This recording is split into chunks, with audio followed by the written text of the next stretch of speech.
Il-Gvern Malti se jibgħat 20 generator industrijali flimkien ma' tamir mediku lill-Ukrajna bħala għajnuna umanitarja fl-isfond tal-gwerra li qed jgħix il-poplu Ukren. Dan intqal fiż-żjara li għamlu il-Prim Ministru Robert Abela u l-Ministru għall-Intern u s-Sigurtà Nazzjonali Byron Camilleri li għamlu fil-kwartieri tal-Protezzjoni Ċivili f'Ħalfar. Hawnhekk huma żaru l-aħħar preparamenti sabiex fil-jiem li ġejjin din l-għajnuna b'valur ta' aktar minn 370,000 euro tibda triqta lejn l-Ukrajna.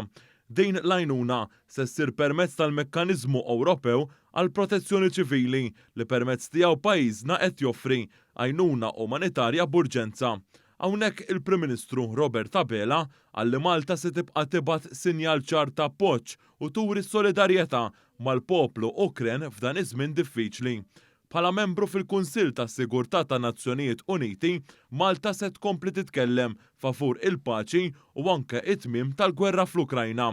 Il-Ministru għall-Intern Byron Camilleri qal li b'din l-għajnuna id-Dipartiment tal-Protezzjoni Ċivili qed jerġa' jikkonferma l-irwol importanti tiegħu li mhux biss jassisti u jsalva persuni f'pajjiżna iżda wkoll jikkordina għajnuna tal-Gvern Malti lil poplu ieħor fi bżonn l-assistenza.